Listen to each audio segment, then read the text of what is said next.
Welcome to Liars and Lovers, the podcast where love, deception, and crime collide. I'm your host, Lisa Ribacoff. Today, we'll dive into the fascinating career of our guest, and he'll be sharing stories from the interrogation room. Whether you're fascinated by true crime, intrigued by human behavior, or simply curious about why people lie, you're definitely in the right place. He's a retired United States Secret Service agent and the author of Tell Me Everything, a Secret Service agent's proven strategies for earning trust, revealing the truth, and communicating with anyone. He is also a phenomenal speaker with 25 years of experience in federal investigations, protective operations, credibility assessment, and interviewing and investigating. Throughout his distinguished career, he became one of the Secret Service's most experienced and most decorated polygraph examiners. His professional experience offers a truly unique perspective on deception, trust, investigations, and the human behavior behind crime. And because here on Liars and Lovers, we explore the complicated intersection of relationships, deception, and the moments when love, betrayal, and lies can sometimes take a very dark turn, and I can't wait to hear his perspective. Please welcome to Liars and Lovers, Brad Beeler. Hey, Lisa. Thanks for having me on. No, thank you so much for being here. I'm extremely excited that we can finally take our, professional friendship, because it's not even it's a professional friendship after all these years, and sit down and have this conversation. First off, your book is unbelievable. And that's talking from a polygraph examiner's perspective.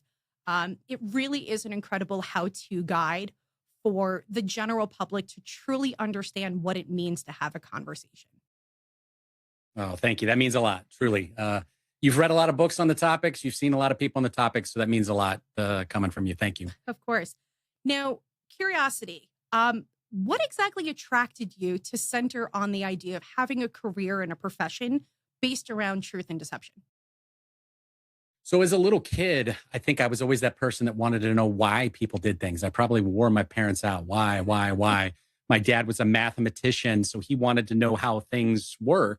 But my mom was a beautician, so she always was talking to people, trying to get the, what do they call it now? The tea? I guess that's what the kids call it. The tea. So she always wanted to know the backside. So I guess that made kind of a perfect, equation there, so to speak. And then growing up, I grew up as watching the A-Team and Scooby-Doo and Chips, and I wanted to be John Poncherello. So I always knew I wanted to be in the Secret Service or in law enforcement in general.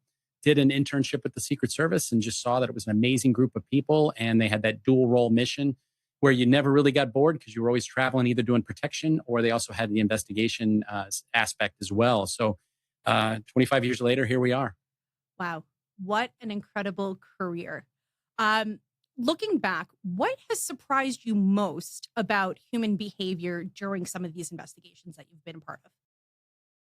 Well, first off, everyone's the hero of their own adventure. Even the boogeyman doesn't think they're the boogeyman. So after having talked to hundreds of pedophiles and murderers, robbers, rapists, and then a lot of applicants that have engaged in misdeeds, they have always found ways to justify their behavior. And I think I've kind of turned it into a mathematical equation, is that all crime, if you look at it, is based upon need plus ability plus opportunity plus justification. And then you square that by stress. That's the gasoline. And then that's the numerator, but the denominator is social bonds and the chances and consequences of getting caught. So if you just look at any situation and you bear that out, I then reverse engineer that based upon the situation.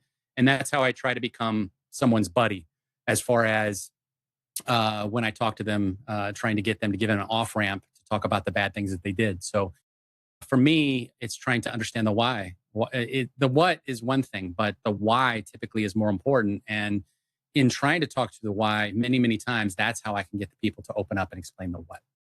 Very interesting. Now, these offenders that you're going ahead and conducting the interviews, do they all have similar character traits or personality aspects that make them, liars or sometimes even habitual liars? I don't know if the line aspect of it is. The goalposts are sometimes moved. Some people say, I never call someone a liar because that defines them. Of course. I'm very, very careful about certain words that I use. But yeah, I'm never calling someone a liar. But I think sometimes it starts as a snowball.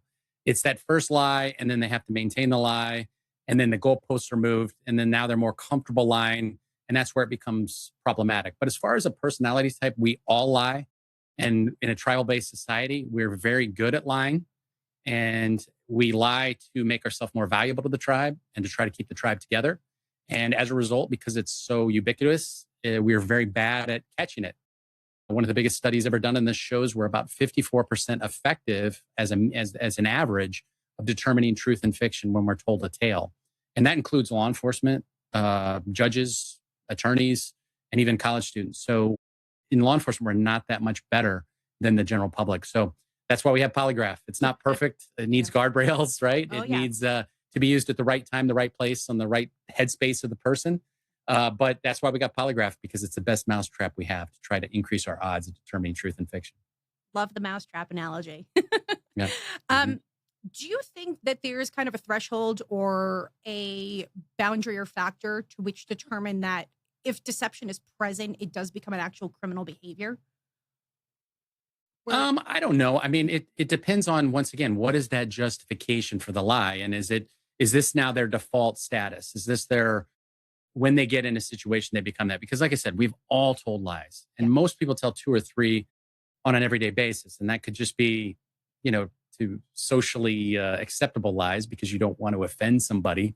But what's the lie about? Is the lie about criminal behavior? Then we have issues. But I don't think so. I've seen good people obviously lie. I've seen bad people habitually lie. It just determines what are the circumstances around that. And that's, once again, that's why it's so important, I think, to not focus on the what, but to focus on the why. I got to be curious, especially, too many times we come in with confirmation bias as to what we think the reason for the why was. After I get the what, I want to truly break down and have people tell me what was the reasoning for that, because that may lead to additional criminal activity. Okay. Going back to polygraph, and now we're talking about the whole what and why component. Do you think that a successful exam yields a majority to the pretest interview that we conduct? Yeah, we always used to, I guess, debate this when I was at the federal polygraph school, because we would teach different components. So the people that taught pretest, so the pre-interview, thought, oh, that's the most important. The people that taught post-test, they'd say, oh, no, that's nonsense. This is the most important. The people that taught test question construction, coming up with the questions, no, that's the most important part.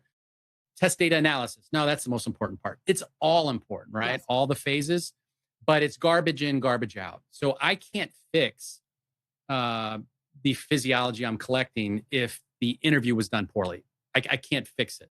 So I would say, if you phrase it that way, I would say, yes, the pretest, so the pre-interview is everything, because I have to get them in the right mindset. There are a lot of people that come in and they're nervous because they're talking to law enforcement. This is a significant life event. So as a result, to get good physiology from them, so I can separate the wheat from the chaff, I have to be that calming presence, because calm leads to calm. I have to be able to explain the process to them so that I can allow the innocent person to show me innocent physiology. And as a result, I have to create a defining line so that the guilty person doesn't get that duper's delight. Many times they are very good at camouflaging their emotions, their body language. This is not the first time they've told a lie. They're very good at it. So as a result, I want to show them that this instrument is effective in what it does, and so that their physiology then bears out as such. Too many times we get in, we do a very, very quick pretest. We don't establish our competence as part of that. And as a result, we get an inconclusive result for no other reason than the innocent person gets what we call, a Othello complex, where they believe that this instrument is not going to prove that I'm innocent. And as a result, they get anxiety, which is what we read as static in the signal. And where the guilty person, their mindset is confused as well. Like, it's not going to catch this. I don't think this person's going to get me. So as a result, the questions that we really want them to peak on, potentially, they don't do that. And as a result, we end up walking out of the room going, I don't know. Yeah. And you do that too many times as a polygraph examiner. What's the point? Yeah. We don't want false positives. We don't want false negatives, but we also don't want, I don't know. Yeah. It's that in between. I mean, I call it the no opinion because you do have the false positives, the false negatives. But when you're walking out of the room as an examiner and you're literally going, I don't know, either the examiner's got to go back to school to try and sort those things out and kind of step up to their training or possibly reevaluate their interview techniques. Um, it really comes down, I believe, and of course, you've been doing this a lot longer than I've got. You've got over 25 years and I only have about 15. So I've got time to catch up when you retire. But how often do you think that people confess simply just because you're having a conversation with I think that's such a huge component, is especially when it comes to deviance, especially when it comes to a lot of the cases I worked against children. These people are in uncharted territory talking about this. It's not something they tell their parents about. So me providing them the microphone, I'm giving them basically a podcast opportunity. I'm basically creating a Catholic confessional. And why do we talk in the Catholic confessional? Because we're not being judged. We've never heard a good priest, at least a priest, shouldn't say, really? You did that? Oh my God, right? Mhm. A priest should have their voice lowered, their volume down. They should be non-judgmental.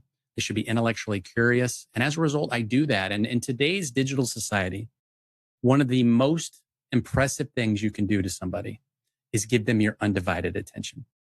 And good communication is like a good podcast. And in a good podcast, you're going to find as you're setting this out, Lisa, Yeah. when you have a great episode, you're going to find, you know what? I did my prep work on the front end. I had a great first impression in the green room.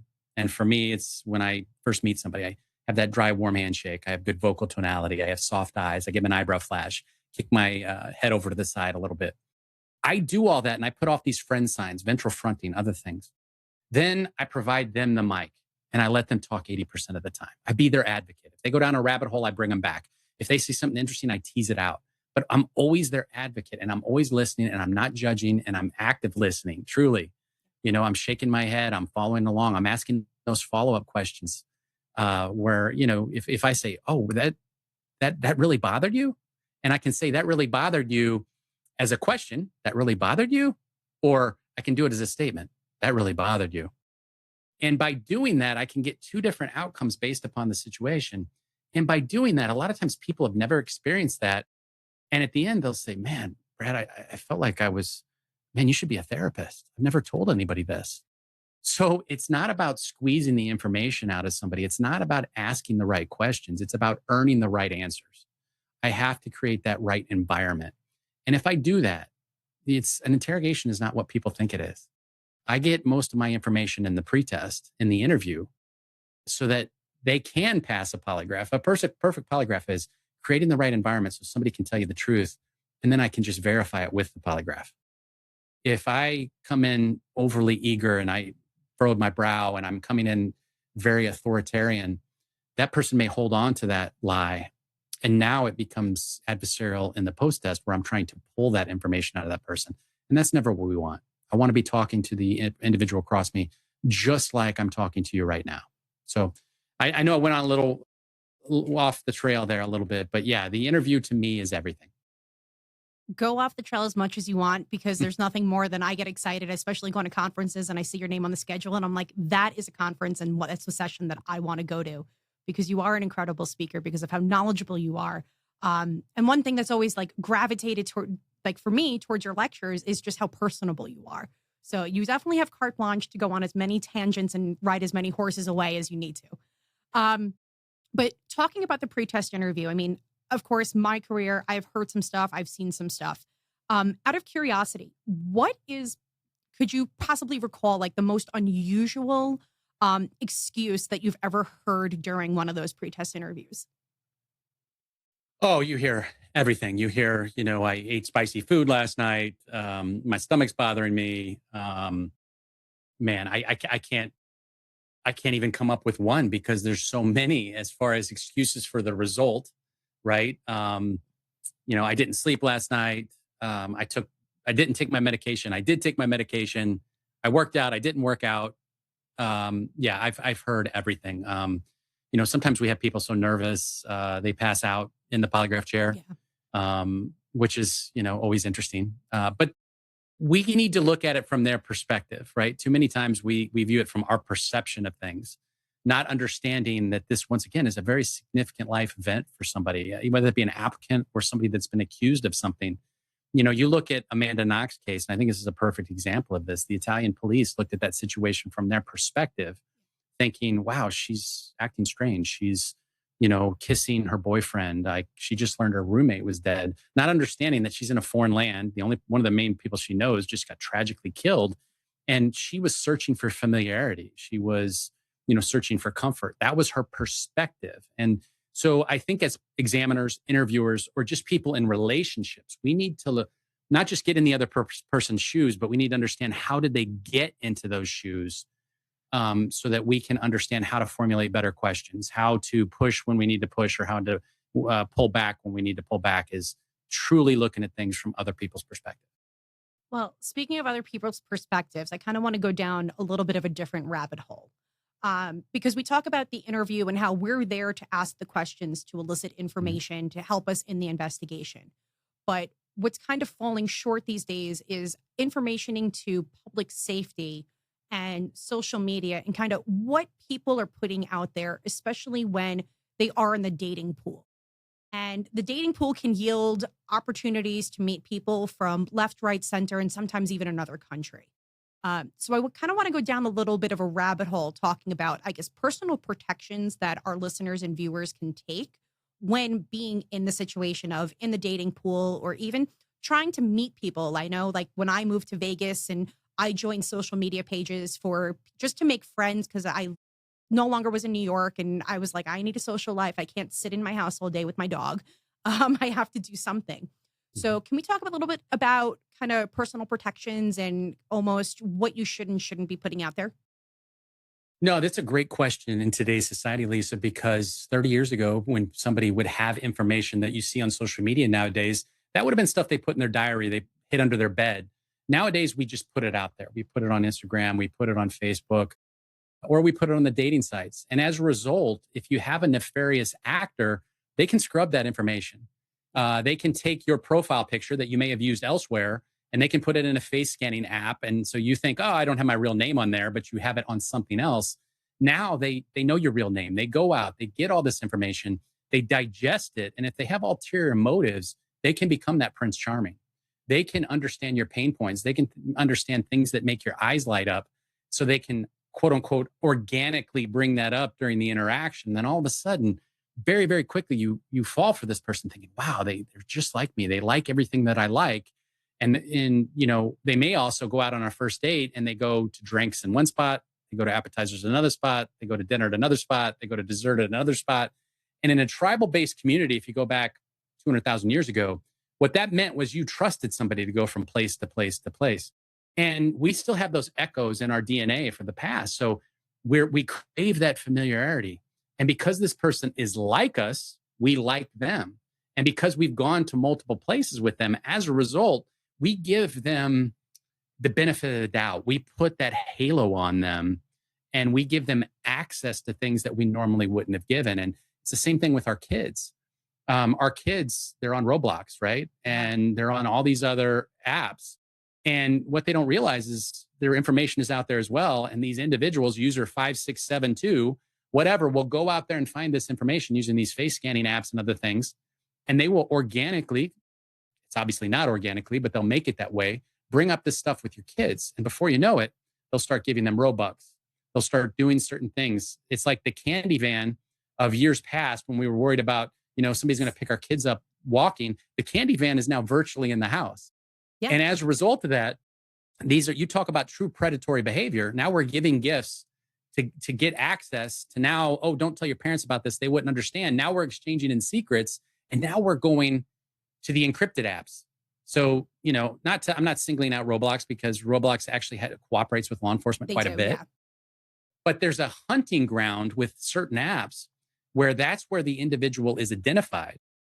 And then they go to the encrypted side, which makes it very difficult for law enforcement, makes it very difficult for parents. So I know we talked about from the dating apps, as far as a lot of your listeners, but when it comes to your kids, warn them, don't go to an encrypted app from somebody you don't know in real life that you met on a gaming platform, because that's where the true exploitation starts. Is there a way to block those encrypted apps? Or is it one of those situations where it's just open and our listeners and viewers have to teach our kids, well, not my children, but just children in general, how to perform these preventative behaviors? Some of the apps you can make it to where there can't be a chat function or there Okay. can't be emails or texts sent within the game. So whoever you're playing with, you'll never know who they really are. They can't contact you. That's obviously the safest situation to have. Okay. But obviously, you've got to have that conversation with your kids because many of these apps, these people can still say, go here. And if you do that, I'll give you 5 Robux or whatever the case may be. So we have to have that conversation with our kids to say, if anybody is asking you to do that, bring it to our attention. And obviously, don't do that. Because to them, if they've been playing games with this person for a lot of times, they have an artificial sense of familiarity with this person. Now, it's in a virtual world. They don't know this person in the actual world. But when we do our To Catch a Predator apps, a lot of times, I say apps, operations, Operations. Yeah. where people will travel and they will try to meet undercovers, that they're portraying themselves to be 12 or 13-year-old boys or girls. We will find that during the chats, they will, find these Facebook accounts and so on for these undercovers. And they will take that information and once again, they will weaponize it. They will personalize their approach. They are fishing they're going into the tackle box and they're trying to find the exact lure that kid is going to seize upon. So it's a very targeted approach. And the same thing is happening with your grandparents because with AI, they now know your grandparents, know all your grandkids. They know the names. They will come up with your kids. They will record their videos and their audio. And so they can take an avatar of your kid.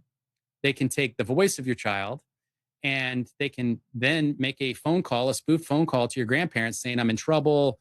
I got left at school. I need you to get a green dot card. I need you to do X, Y, and Z. And your grandparents are like, oh my God, that's Johnny. That's Cindy. That's their voice. I know they're in trouble. I need to go do this.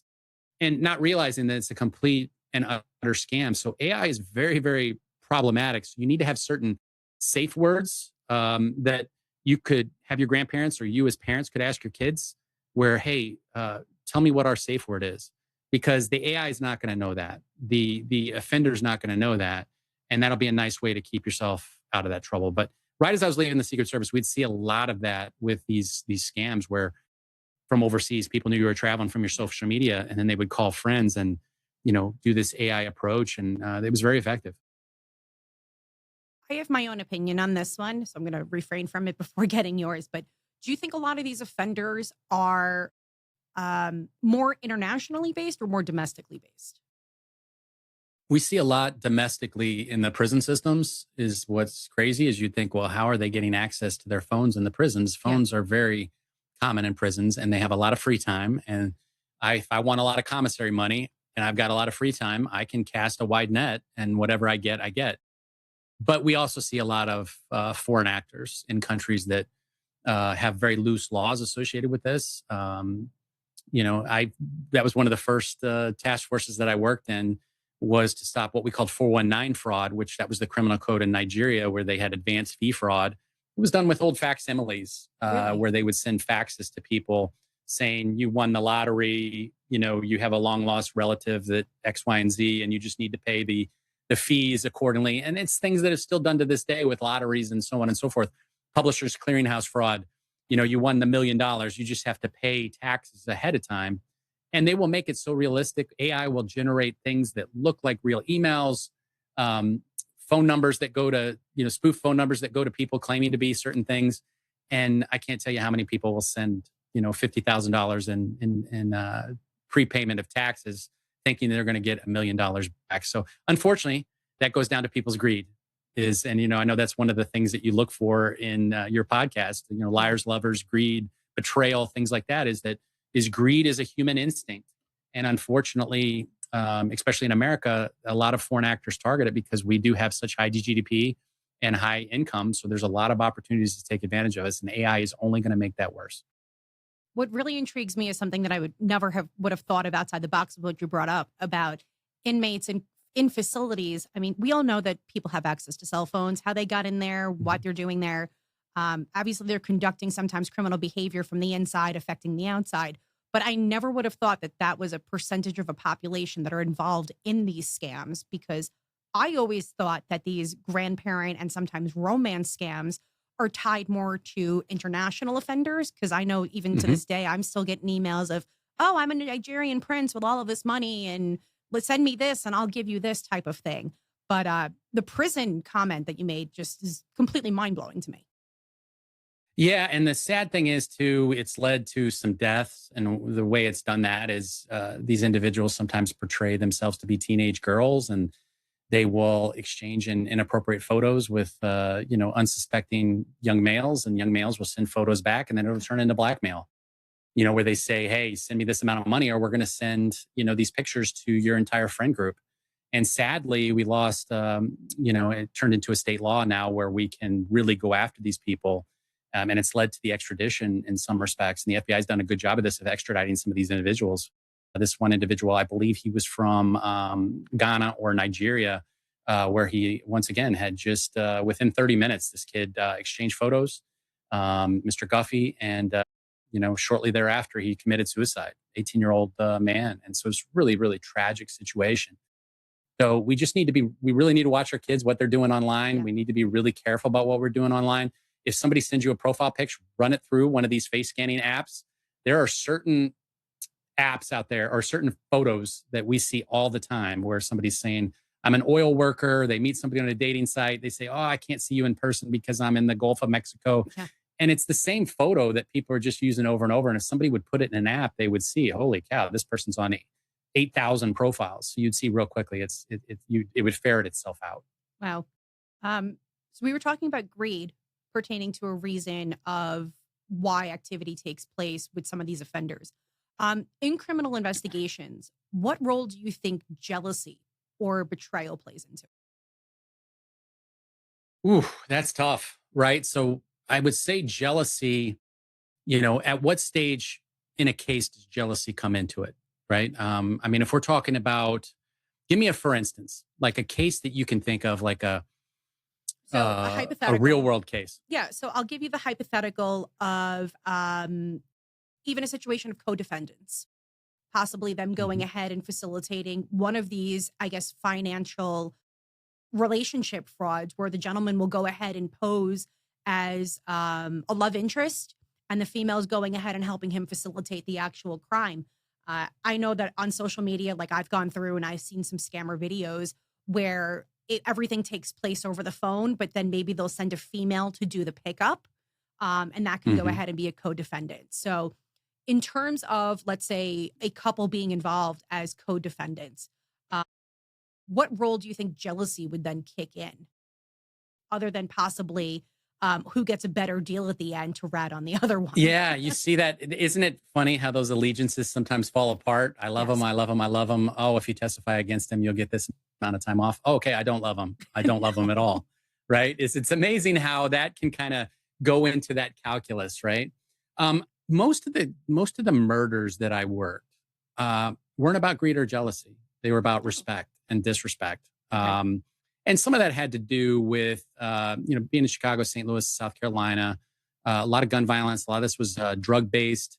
A lot of it was based about territory. You shot at my guy, whatever the case may be, tit for tat. So for me, I didn't see a ton of that. And I also didn't see a lot of it in child exploitation. So, it's out there. You do see it with crimes of passion, those types of things. But that's not something that I dealt with too often. For me, the murder cases were a lot easier to understand. As graphic as they were, as terrible as they were, Really? it I could almost make sense of it. Like, okay, they shot your person, you went and did this. She was doing this to you, so okay, that made sense. Like it was easier interrogation, I think, for me, Yeah. because we do what's called be their buddy. We blame other aspects, other things that led to their behavior. We give them an off ramp. We understand. We don't agree with. We diminish the impact, not culpability. We demonstrate tactical empathy, and then we focus on the why and not the what. So we be their buddy. For me, it was always more difficult with the crimes against children because, how can you view an infant in that manner? Either we would work a lot of crimes against children physically, where somebody would shake a baby and kill a baby, Yeah. or they would starve a baby, or they would unfortunately exploit them sexually. And it's like, how do you how do you look at that and say that's really, really hard to get to their why, because it's just so crazy, right? Yeah. So for me, those were the toughest cases. So I think it makes for great headlines, right? It makes for great podcasts when you do have one of those betrayals and jealousies, because it's almost like a movie. Yeah. I just don't think that much human behavior, especially when it comes to the tip of the spear, as far as criminal behavior, as far as murder, I don't think a lot of it is based upon that. I think it's they need something, they have the ability to get it, they have the opportunity to get it, they've justified it in their own brain, and there's an external stressor that caused them to commit that activity. But when people say crimes of passion, Lisa, how many times is it truly a crime of passion versus the goalposts have moved and that there's been other transgressions that led up to this? Yes, there was the ignition switch that caused the bad thing, but was there cheating? Was there jealousy? Was there shame? Was there betrayal?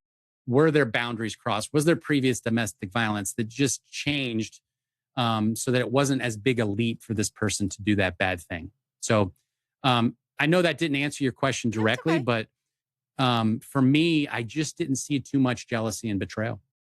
I think the hardest thing about the pre-test interview when working with offenders against children, especially because I've done testing for federal probation officers for sex offenders, or I've been working individually with CSAT therapists and things like that, is during the pre-test interview, establishing the rapport. Because Mm. sometimes we have to put the hat on and almost acknowledge their behavior is justifiable just to get through to them and possibly elicit the confession because you're building rapport and trust. But then after some of the things that we hear and we elicit during those pre-test interviews, it's like, holy crap, you did what? And I don't know about you, but there are some times where I question like a good work-life balance on the basis of the things that we hear. Yeah, it's definitely understanding without agreement and using that buddy principle, trying to do that to somebody. The last offender that I had came to meet a 12-year-old individual, and he had weaponized social media information. So kind of talking about what we did before. Yeah. He found access is everything in this space. Crime cannot happen without access. So who we allow our kids to have access to, either in person or virtually, Mhm. is where we have problems. And this individual found a babysitter, and he knew this babysitter had access to obviously lots of young children, and they were pre-verbal. And that's what he was intentionally seeking out, because they don't know what's happening. They So can't they communicate. can't turn me in. Yeah. They can't communicate, right? These are infants. So he had thought this out, and he had weaponized social media information to become this mythical Prince Charming to her. He didn't care about her, but he failed my polygraph, and he admitted, to one infant. And of course, we don't get to the who, what, when, where till we clear out the what else, because the best gold is at bedrock. And it was what else, what else, what else, 29 times. He admitted to 30 infants, to the point where he said to me, he goes, Brad, it's like, because I asked him, I said, well, what is it about this that, what's the why? What's your why? And he's like, Brad, it's kind of like I would have this deficit. And this is how he's talking to me, just like this, right? Yeah. I can hear people screaming in the other room, pissed, punching the wall, the investigators in the other room. But he's like, Brad, like if you haven't your mom's home cooking in a while and you have a yearning for it, you walk in and you smell the collard greens and now you're home, because that's what offending was like to me. Wow. I was home. And he said it lucid, just like that. And it's what I teach my students. You got to have duct tape on your forehead because you can't furrow your brow, because the moment you do that, they clam up. I got to create that Catholic confessional. But that was time for me to hang it up. And I had a situation like that when I was in St. Louis before I came to the federal polygraph school, where within 1 week we had a big operation and a bunch of unfortunate admissions. And I have to come home at night and see my daughter and see my son. And the cognitive dissonance between the person you are at work and what you come in on at home, it was causing panic attacks. I thought I was having a heart attack, Lisa. Wow. I didn't know this, but I was rushed to the hospital. They couldn't figure out what it was. They rush and they do emergency surgery. And I got a cardiac catheter. And finally, No. I finally didn't got, know this. yeah. Yeah. I finally got a therapist that's like, it's not your body, it's your brain. You're going to some dark places. And so I got equipped with, I would wear the same shirt when I went out, and like a medical examiner keeps their cloak that they never bring home. I would take it off before I walked in the house.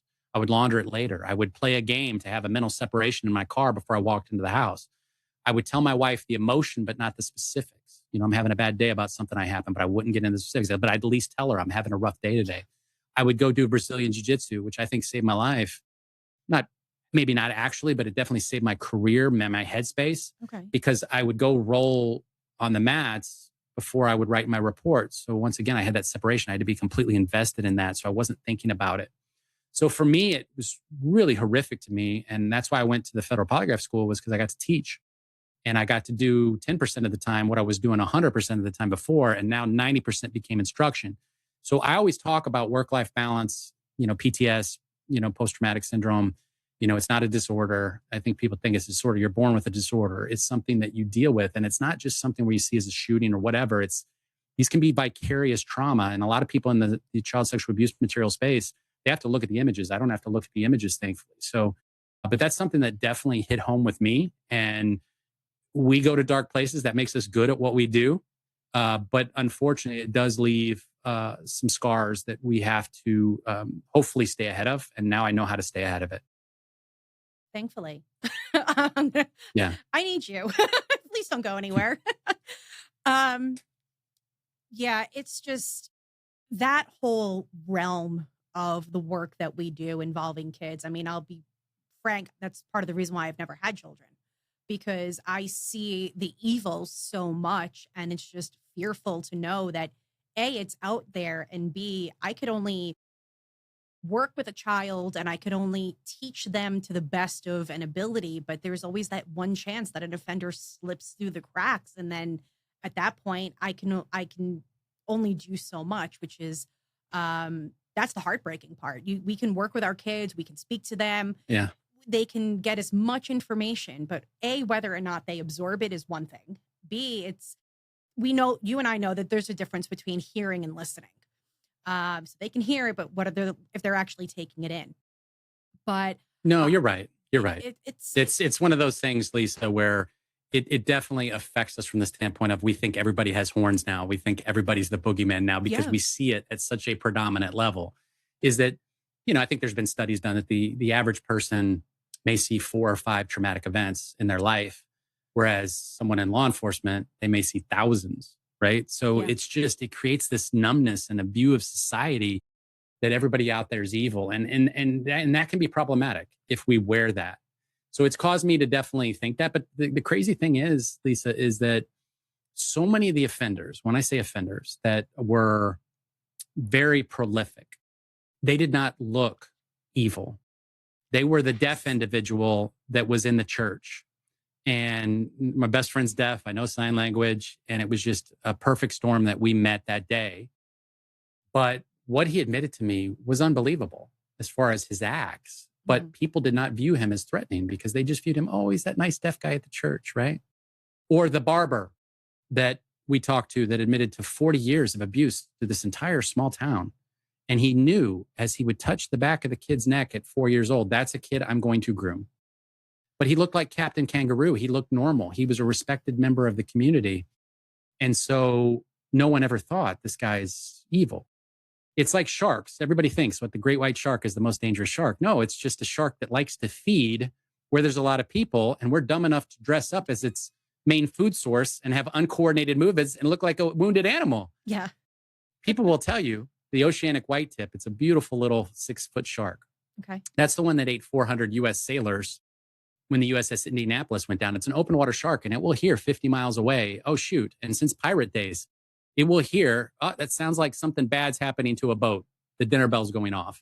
Mm-hmm. That's the fear is we look at people that look evil and we're like, oh yeah, they're never having a sleepover. Yeah. But I see this happen all the time where, oh, he's a normal guy. That's fine. Johnny and Cindy can have a sleepover at their house.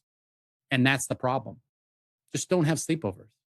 Just don't allow access. If you don't allow access to people, they can't offend against you. No, it's true. Okay. So I know we can't live like that, but that's always what we got to be thinking about is why am I feeling this way about this new person that I met? Why am I putting a halo on them? Why are they wanting to move so fast? Slow down, ask the why. And sometimes when you take a step back, that's when the scam doesn't happen or the crime doesn't happen because you're thinking with your adrenaline. You're thinking with I don't want to say what I tell my son he's thinking with, but Sometimes you're thinking emotionally. Okay, let's just put it that way. And you're not lucid. So take alcohol out of the equation, take Please. familiarity out of the equation, and take a deep breath. And many times you're going to make a decision that doesn't involve your amygdala that when it's hijacked. So talking about these, I guess, dating scams, or even just like dating in general for our listeners, like you're going on a first date, you kind of have to do the whole kit and caboodle, asking the questions, tell me about life, and you want to hit those hard hitting questions.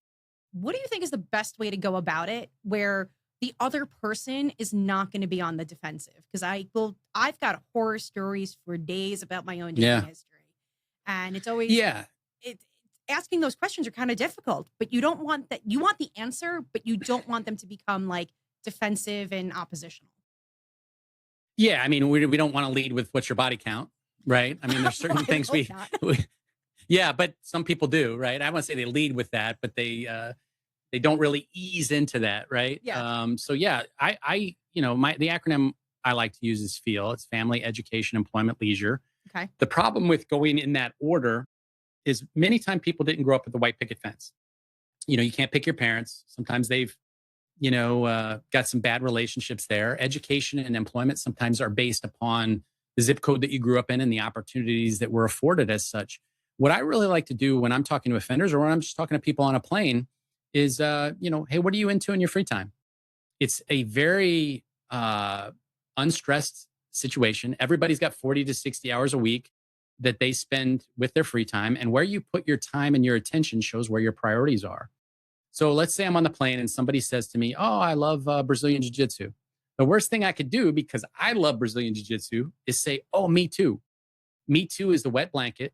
We're all narcissistic to a point, and we think by saying me too that it shows that we have rapport with someone. Okay, what really works when that happens is, oh, what do you like about jujitsu? What do you like about this? What do you Okay. like about that? And as a result of that, you get to the underside of the iceberg. You identify these, and when they're doing that, dopamine is released, serotonin's released, oxytocin's released. These neurochemicals that are friend neurochemicals, they're love neurochemicals. And as a result, the most soothing voice in someone's head since they were in utero in their mother's womb, is their own voice. And so as a result of that, they are speaking the voice that they want to hear. They are taking the conversation where it needs to go. They have neurochemicals that they're associating positively with you, and you're not doing anything.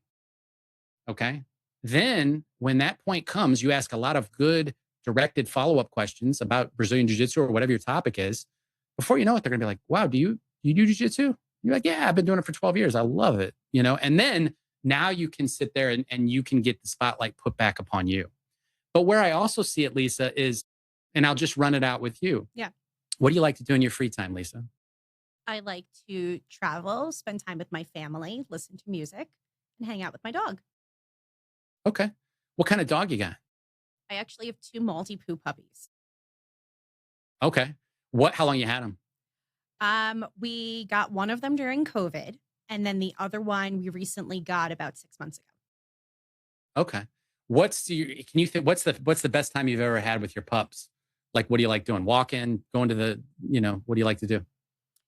I enjoy letting them run around the house and actually fight with each other and playing together because there's nothing more than seeing them socialize amongst each other. Okay. So for people watching this, they would see your face light up. Yeah. You're remembering it, right? You're going to that moment. The same thing if I was asking you about travel when you brought up travel. Where have you been?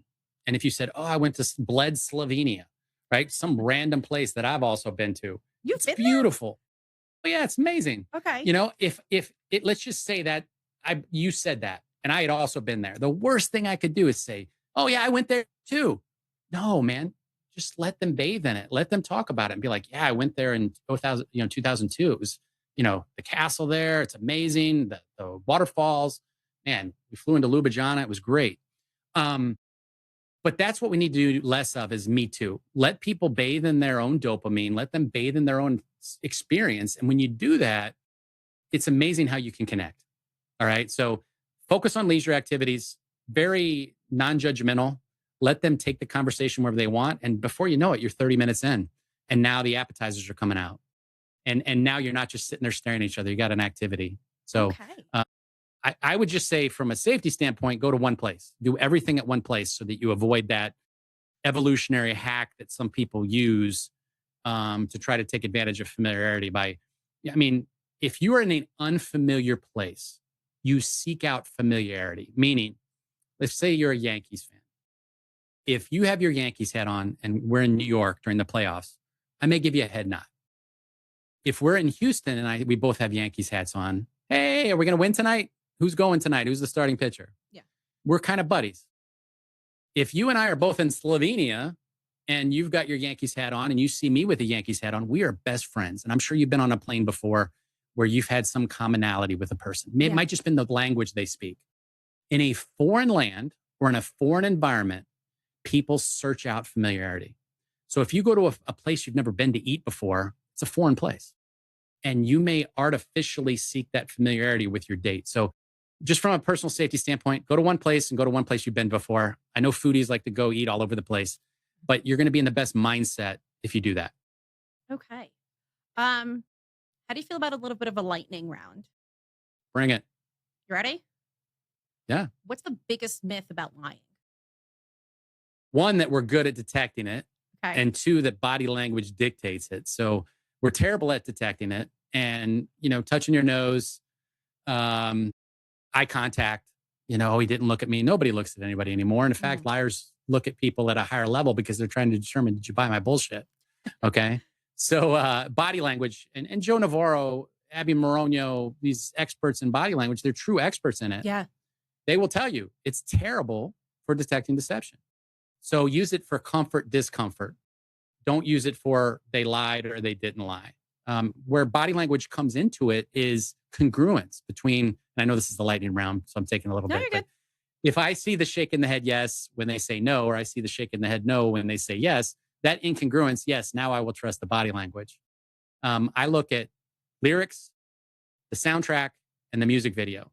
So words are important, but how you say the words and how you look when you're saying the words, you have to have all that packaged together. So that congruence to me is going to determine, is this person comfortable with the spoken word? Therefore, I'm going to tend to believe what they're saying.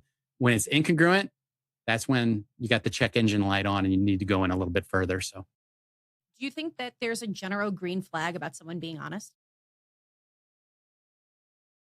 yeah, so you think the movie reel, when somebody's telling the truth, it's just one consecutive movie reel. It's easy to remember the truth. Lies, you have to keep up that lie. You have to suppress the truth. You have to then create a new truth. So I always, I would say it's easier for me to get the red flag versus the green flag.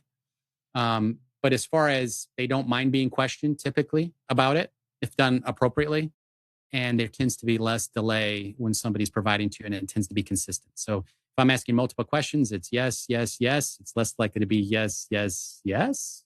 That was a scratch on the record. If I asked my daughter, did you clean your room? Yes. Okay. There was multiple problems with that. Delay, vocal inflection. It stood out. So I want to look at consistency. And if I ask about it, I want them to remain consistent and congruent as a result. I know it's happened to me before where I've done a pre-test interview and I've run an exam. And then the results were shocking to the point where I may have had some examiner bias on the basis of the interview in the case file. Were you ever surprised in terms of that in your history where you actually thought someone was deceptive, but they were telling the truth? Yeah, I was working. Well, I've seen it both ways. So I saw it on a national security case that we were involved in where we believe somebody was involved in a terrorist act. Okay. And it determined that they weren't. And the evidence bore that out. But post 9/11, the planning of a terrorist act, let me say, and material support of terrorism. But, the cognitive bias post 9/11 was we tended to err on the side of, we really need to look into this. And I believe that this person did that bad thing. Mm-hmm. So that was definitely a false positive. As far as, false negatives, I was working a biker case and we had a 1%er and we had a hang around and we had a missing girl that was dating both of them. The 1%er, if people are familiar with biker terminology, this came up in the 40s and 50s where 99% of bikers do the right thing. The 1%ers make us all look bad. They're the felons. They're committing the bad deeds. This person was a 1% patch individual where the ATF agent working the case said, yeah, this is a bad guy. I think he was 6'4", about 230. The other guy is a hang around. And if anybody watches any of the TV shows that give a probably inappropriate look of biker gangs, this is a person that is not even a probationary member. He's just literally hanging around, wants to be part of the gang. He was about 5'6", about 140, dripping wet, looked like an accountant. So they're both best friends and they're both dating the missing female. So talking to the detectives, who do you think did it? It's probably the 1%er. Automatically, I get cognitive bias. This guy looked evil. So we're not going to test him first. We're going to test the hang around first to see maybe he was there, maybe he saw it, maybe he's got information we can leverage to the other guy. So we do the test, question pertaining to, did you participate in any way? Do you have any knowledge regarding the missing female? He fails the test. And my assumption was, he didn't have anything to do with this. I've already put a halo on him. He just has information. So for 2 hours, I'm theming him that way. Yeah. Let me help you. Wrong place, wrong time. And he keeps saying, Brad, that's not it. Brad, that's not it. And inevitably, a really whip-smart detective outside the room that didn't have that cognitive bias, she's listening. She's actually in the moment. She knocks on the door. Brad, can I talk to him for a second? And she literally just says to him, hey, you keep saying that's not it. What is it? And he goes, I killed her, cut her up in 6 pieces and threw her in the river. Yeah, that's what I said. Whoa. Yeah. I had cognitive bias. I was wrong. My polygraph result, yes, he did participate. Yes, he did have knowledge. The polygraph was correct. But that's the limitations of polygraph. When you put in the wrong question, and I didn't ask, did you do it? Which I should have. That was a big mistake on my part. I looked at it based upon my assumptions and based upon that confirmation bias I had coming into the room. So the other guy had nothing to do with it. This guy was the guy. So polygraph has had many situations like that. We could have a whole episode on false positives and false negatives. We're gonna absolutely go down that rabbit hole one day.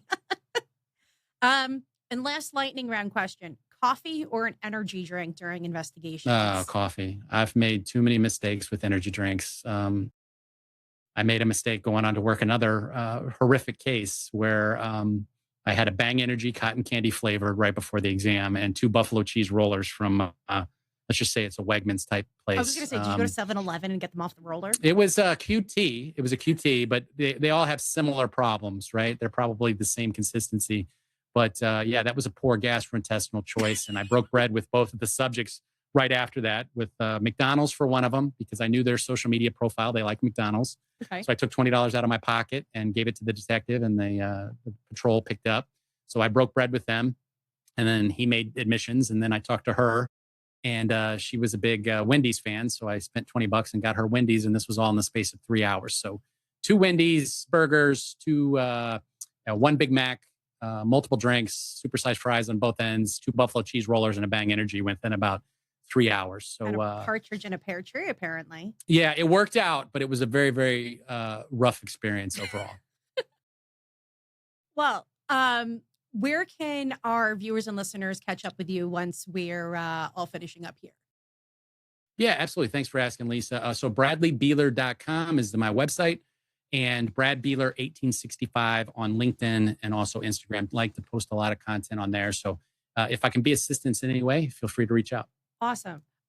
Once I go ahead and upload everything online, I'm going to put your links to your website. I'm going to link it to Amazon, Barnes and Nobles, so that way everyone gets the joy and the experience of reading your book. Because again, it's one that you and I had discussed a while, and then I read it, and then I still have the text message I sent you. And I think the only words were, holy crap, this is incredible. Why didn't you do it sooner? I'm more interested in when the second one's coming out, but we can definitely have a conversation about that offline. But I genuinely want to thank you for being here, dedicating just the time in your day, because obviously you are all over the place, being pulled in every direction. And I just want to say thank you again.